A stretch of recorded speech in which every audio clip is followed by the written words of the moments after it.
135 साल पुराना वो विश्वविद्यालय आज भी एक अडिग पहाड़ की तरह खड़ा है। कहा जाता है 135 साल पुराना विश्वविद्यालय आज के धरोहर में एक नई गिनती की जाती है इलाहाबाद में। हम उस विश्वविद्यालय की बात करने जा रहे हैं इस वीडियो में, जिस विश्वविद्यालय में बड़े से बड़े नेता यहाँ से पढ़कर प्रधानमंत्री के पद पर भी हासिल किए हैं और बड़ी बड़ी हस्तियों के रूप में अपने नाम कमाए हैं।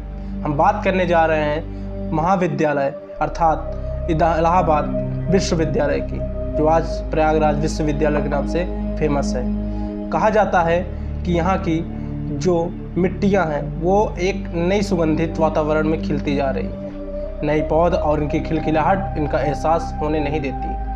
कहा जाता है अंग्रेजी कैलेंडर के मुताबिक इनकी स्थापना 23 सितंबर 1887 में हुई थी।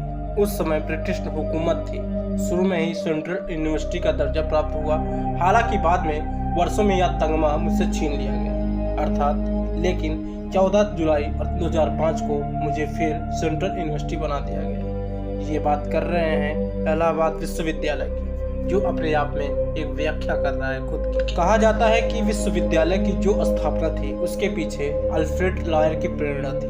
ब्रिटिश हुकूमत के समय भारत में कलकत्ता अर्थात आज के समय की कोलकाता, बॉम्बे उस समय की बॉम्बे थी, आज मुंबई है, और मद्रास यूनिवर्सिटी के बाद मेरी स्थापना हुई।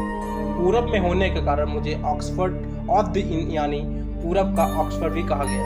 मेरी परिसर में पढ़ने के लिए पहले प्रवेश परीक्षा 1889 में हुई।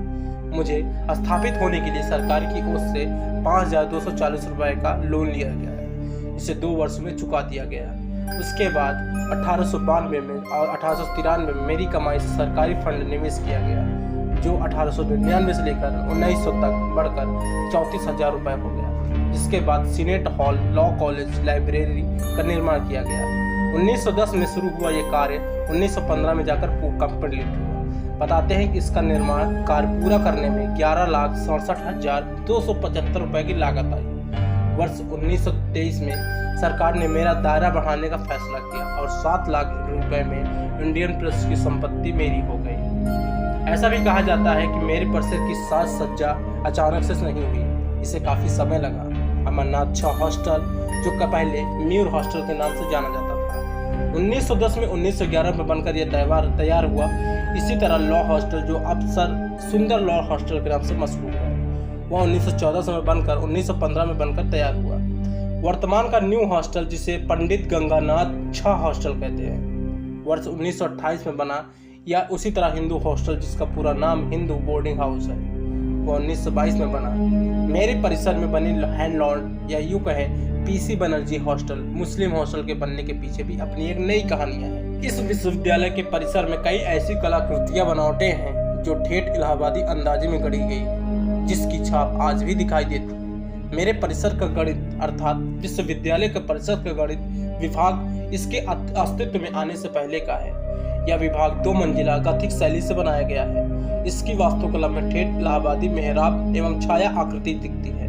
इतना ही नहीं, इसकी कक्षाओं में ऊंची गुंबद भी दिखाई देती है। कभी देश के राष्ट्रपति रहे डॉक्टर शंकर दयाल शर्मा एवं प्रधानमंत्री वीपी सिंह की शिक्षा दीक्षा भी मेरे परिसर की स्वामी हुई थी।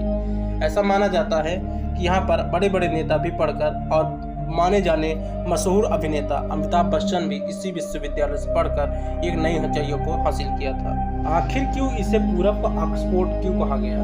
कहा जाता है कि राजपूताना से लेकर बंगाल तक के छात्रों के लिए एक आकर्षण का केंद्र बना रहा है। इसके अलावा उच्च स्तरीय अध्ययन और अध्यापन के लिए इसके कारण पूर्व का ऑक्सफोर्ड भी कहा गया। अंग्रेजी अफसरों का रहा प्रभुत्व यहाँ पर बहुत ज्यादा रहा। इलाहाबाद यूनिवर्सिटी ने स्थापना के कई सालों बाद अपनी प्रतिष्ठा बनाए रखी। इसके पीछे शैक्षणिक गुणवत्ता और अंग्रेजी के प्रभुत्व दोनों कारण थे। 1857 के स्वतंत्रता संग्राम के बाद अंग्रेजों ने इलाहाबाद को अपनी राजधानी बनाया। शहर और संस्थान अंग्रेजी शासकों की निगरानी में थे। इससे विश्वविद्यालय में अंग्रेजी अफसरों का समर्थन और संरक्षण दोनों मिला। इसके साथ ही यूनिवर्सिटी ने हिंदी साहित्य, इतिहास, दर्शन शास्त्र जैसे विषयों में उत्कृष्ट शिक्षा प्रदान की थी, जिसके उनकी प्रतिष्ठा और भी बढ़ गई। ऐसे में प्रतिष्ठित अंग्रेज इस यूनिवर्सिटी का आदर करने के आए थे, जिसमें रानी विक्टोरिया भी शामिल थी। इन सभी के कारणों से इस यूनिवर्सिटी की प्रतिष्ठा लंबे समय तक बरकरार रही। उम्मीद करते हैं कि ये आपको वीडियो काफ़ी इम्पैक्टफुल और काफ़ी अच्छी लगी होगी और आने वाली नई वीडियोस के नोटिफिकेशन आपको पहले मिले। चैनल को सब्सक्राइब कर लीजिए और आने वाली वीडियोस के नोटिफिकेशन पहले मिले, इसलिए इसको शेयर कमेंट करना बिल्कुल ना भूलें दोस्तों। चैनल पर बने रहें और चैनल को शेयर करना बिल्कुल ना भूलें। आने वाली नई वीडियोज़ के लिए तैयार रहें।